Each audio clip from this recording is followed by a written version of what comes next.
हरे कृष्णा। आप सभी को पाप मोचनी एकादशी की हार्दिक शुभकामनाएं। हिंदू पंचांग के अनुसार एकादशी कृष्ण पक्ष और शुक्ल पक्ष की 11वीं तिथि को मनाई जाती है। चैत्र मास की कृष्ण पक्ष की एकादशी को पाप मोचनी एकादशी कहा जाता है, मतलब सभी पापों को हरने वाली। एक बार धर्मराज युधिष्ठिर भगवान जी से बोले, हे भगवान, मैंने फाल्गुन मास की शुक्ल पक्ष की एकादशी का महात्म्य सुना। अब आप चैत्र माह की कृष्ण पक्ष की एकादशी के बारे में मुझे बतलाइए। इस एकादशी का नाम और इसमें कौन से देवता की पूजा की जाती है तथा इसकी विधि क्या है, सो सब विस्तार पूर्वक कहिए। श्री कृष्ण भगवान बोले, हे राजन, एक समय मानधाता ने लोमस ऋषि से ऐसा ही प्रश्न पूछा था। तब लोमस ऋषि ने उत्तर दिया, हे राजन, चैत्र माह के कृष्ण पक्ष की एकादशी का नाम पाप मोचनी है। इसके व्रत के प्रभाव से मनुष्यों के अनेक पाप नष्ट हो जाते हैं।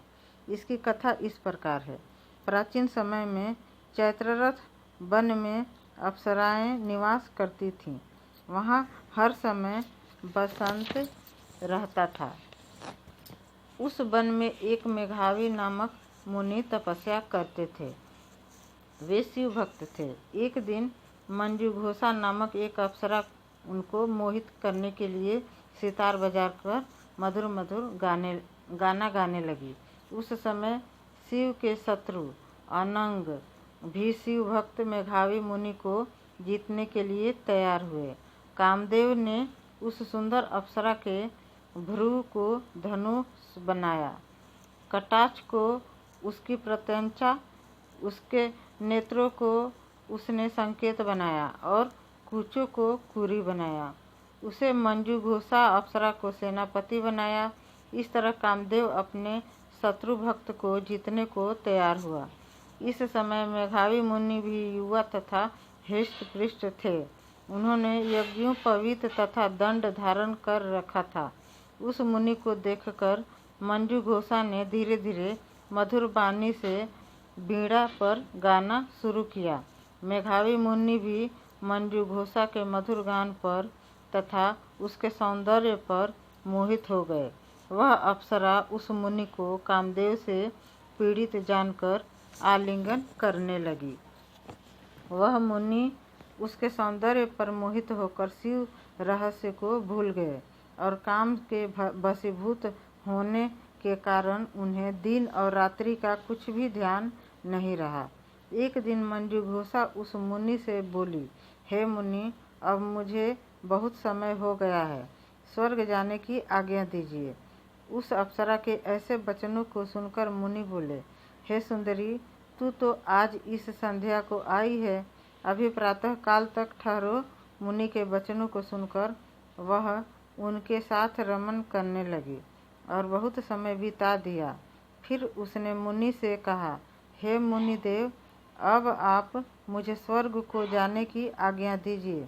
मुनि बोले, अरे, अभी तो कुछ भी समय नहीं हुआ है, अभी कुछ देर और ठहर। इस पर वह अप्सरा बोली, मुनि, आपकी रात्रि तो बहुत लंबी है, अब आप सोचिए कि मुझे आपके पास आए कितना समय हो गया है। उस अप्सरा के वचनों को सुनकर मुनि को ज्ञान प्राप्त हो गया और समय का विचार करने लगे। जब रमन करने के समय का प्रमाण 57 साल 7 माह और 3 दिन ज्ञात हुआ, तो वह उस अप्सरा को काल का रूप समझने लगे। वह महान क्रोधित हुए और तप नाश करने वाली उस अप्सरा की तरफ देखने लगे। उनके अधर कांपने लगे और इंद्रियां व्याकुल होने लगी। तब मुनि उस अप्सरा से बोले, हे दुष्टा, मेरे तप को नष्ट करने वाली, तू अब मेरे श्राप से पिशाचिनी हो जा। तू महान पापनी और दुराचारणी है, तुझे धिक्कार है। उस मुनि के श्राप से वह पिशाचिनी हो गई। तब वह बोली, हे मुनि, अब मुझ पर क्रोध को त्याग कर प्रसन्न हो जाइए और इस शाप का निवारण कीजिए। तब मुनि को कुछ शांति मिली और वह पिशाचिनी से बोले, रे दुष्टा, मैं तुझे साप से छूटने का उपाय बतलाता हूँ। चैत्र माह के कृष्ण पक्ष की जो एकादशी है उसका नाम पापमोचनी है। उस एकादशी का व्रत करने से तेरी पिशाचिनी की देह छूट जाएगी। इस प्रकार मुनि ने उसको समस्त विधि आदि बतला दी और अपने पिता च्यवन ऋषि के पास गए। च्यवन ऋषि अपने पुत्र को देखकर बोले, रे पुत्र, तूने यह क्या किया? तेरे समस्त तप नष्ट हो गए हैं। मेघावी बोले, हे पिताजी, मैंने बहुत बड़ा पाप किया है, आप उससे छूटने का कोई उपाय बतलाइए। च्यवन ऋषि बोले, हे तात, तुम चैत्र माह के कृष्ण पक्ष की पापमोचनी नाम की एकादशी का विधि तथा भक्ति पूर्वक व्रत करो। इन वचनों को सुनकर मेघावी ऋषि ने पापमोचनी एकादशी का विधि पूर्वक उपवास किया, जिसके प्रभाव से इनके समस्त पाप नष्ट हो गए। मंजू घोषा अप्सरा भी पापमोचनी का व्रत करने से पिशाचिनी की देह से छूट गई और सुंदर रूप धारण करके स्वर्गलोक को चली गई। लोमस बोले, हे राजन, इस पापमोचनी एकादशी के प्रभाव से सब पाप नष्ट हो जाते हैं। इस एकादशी कथा के श्रवण करने एवं पढ़ने से 1000 गोदान करने का फल मिलता है।